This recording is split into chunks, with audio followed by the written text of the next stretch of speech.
Olá pessoal, eu sou a professora Thalita e vou trabalhar com vocês literatura. Hoje nós vamos fazer então um exercício sobre o arcadismo. Gente, lembrando que essa é a segunda aula sobre o arcadismo. É importante que vocês vejam os vídeos sobre o arcadismo, dêem uma olhada no livro, a apostila, o que você usa como meio de estudo, para que você revise, gente, quais são as principais características. Saber melhor quem foi o Cláudio Manuel da Costa, quem foi o Tomás Antônio Gonzaga, quem foi o Santa Rita Durão, quem foi os outros autores que nós temos aqui. Não esqueçam de sempre darem essa revisada, é importantíssimo. Então, vamos para o vídeo de exercícios. Primeiro exercício pede: sobre o arcadismo no Brasil, podemos afirmar que, letra A, produziu obras de estilo rebuscado, plenos de antítese e frases tortuosas, que refletem o conflito entre matéria e espírito. Gente, primeira coisa, estilo rebuscado. Isso nós deixamos lá para o barroco. Aqui, gente, no arcadismo, nós não temos esse rebuscamento da linguagem. Letra B. Não apresentou novidades, sendo mera imitação do que fazia na Europa. Gente, o arcadismo brasileiro, ele não é uma cópia exata do que aconteceu na Europa. Por quê, gente? Aqui no Brasil, o objetivo dos poetas árcades, que ficavam em grande maioria em Minas Gerais, eram denunciar os abusos da coroa portuguesa em relação ao derrame. Ou seja, era um movimento de quem realmente tinha muito dinheiro, porque derrame, gente, era a taxa cobrada em cima da quantidade de ouro que você possuía.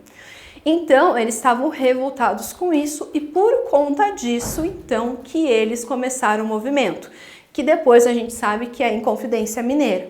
Ou seja, os autores aqui, gente, eles vão trazer sim para a nossa realidade. Letra C. Além das características europeias, desenvolveu temas ligados à realidade brasileira, sendo importante para o desenvolvimento de uma literatura nacional. Gente, aqui nós temos uma outra coisinha que é um pouquinho mais complicada. O que é a construção de uma literatura nacional? Por que o quinhentismo ainda não é considerado literatura brasileira propriamente dita?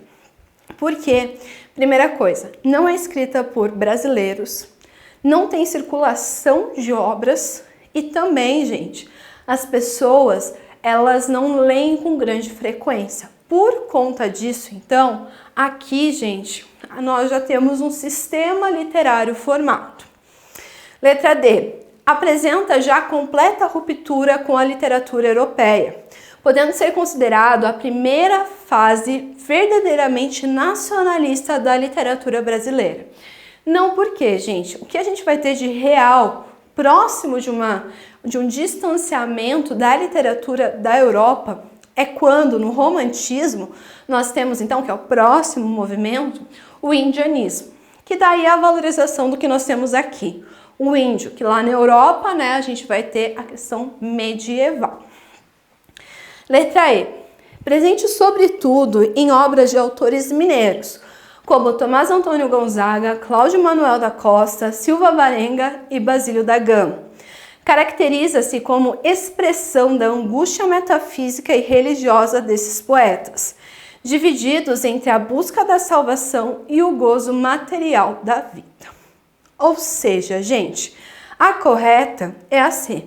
Aqui, gente, só, né, trazendo a informação, eles não buscam a salvação, tá? Não é esse o objetivo deles, não é a salvação de algo.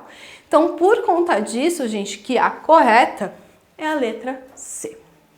Tranquilo, gente? Lembrando lá, então, nós não temos ainda uma literatura propriamente brasileira. Aqui nós temos o poema chamado Carpe Diem. Gente, no arcadismo nós vamos ter várias expressões que vêm do grego. Carpe Diem, gente, é aproveite o momento, o dia. Que havemos de esperar, Marília Bela? Que vão passando os florescentes dias? As glórias que vêm tarde já vêm frias, e pode, enfim, mudar-se a nossa estrela.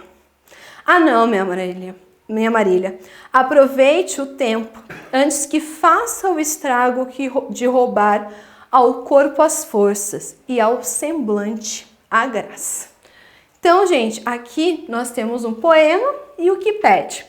Assinale o movimento literário a qual ele pertence, bem como o seu autor. Gente, qual foi o autor que escreveu sobre Marília? Que a gente tem um livro mais conhecido chamado Marília de Dirceu. Aqui, gente, o Gonçalves Dias é um autor romântico, então a gente ainda não viu ele. Santa Rita Durão realmente faz parte do arcadismo. Porém, gente, ele não está ligado a essa vertente mais amorosa. Tomás Antônio Gonzaga? Pode ser. Afonso de Guimarães, gente, ele vai aparecer bem depois lá no simbolismo. E Álvares de Azevedo, gente, ele vai aparecer no romantismo brasileiro. Ou seja, gente, quem escreveu então a Marília de Dirceu foi o Tomás Antônio Gonzaga. Então, gente, não esqueçam, Tomás Antônio Gonzaga e Cláudio Manuel da Costa são os autores mais importantes que nós temos aqui do arcadismo brasileiro. Terceira questão. Poema satírico sobre os desmandos administrativos e morais imputados a Luiz da Cunha Menezes, que governou a capitania das Minas Gerais de 1783 e 1788. Gente, então nós temos um livro específico dentro do arcadismo que ele vai falar então sobre esse governador de Minas Gerais. Para vocês terem noção, eles vão mudar até os nomes, e o nome do governador chileno é o Fanfarrão Menezes. E qual que é o sobrenome aqui do verdadeiro governador de Minas Gerais? Então ele faz essa brincadeira com os nomes. Lembrando, gente, o Cláudio Manuel da Costa e o Tomás Antônio Gonzaga, eles estão trocando cartas fictícias para falar então dessa realidade. Ou seja, gente, a resposta correta é a letra D, que fala então cartas chilenas, porque eles trazem a realidade de Minas Gerais para o Chile. Então, por conta disso, que há essa distinção. Gente, lembrando lá, sei que o arcadismo não é dos movimentos mais legais que nós temos, mas ele vai tratar o quê? Da retomada de preceitos clássicos, ou seja, da cultura greco-romana. Também, gente, ele vai trazer expressões dessas línguas. Então, a gente tem a Carpe Diem, aproveite o dia, o lugar ideal para viver o seu amor. É na cidade, o bucolismo, que é o... Desculpa, não é o lugar para viver o amor, não é a cidade, gente, desculpa. É no campo. E o bucolismo é essa relação do pastor e da pastora no ambiente que é agradável a eles, que seria a natureza. Bom, gente, espero ter ajudado vocês em mais uma aula de literatura. Até a próxima!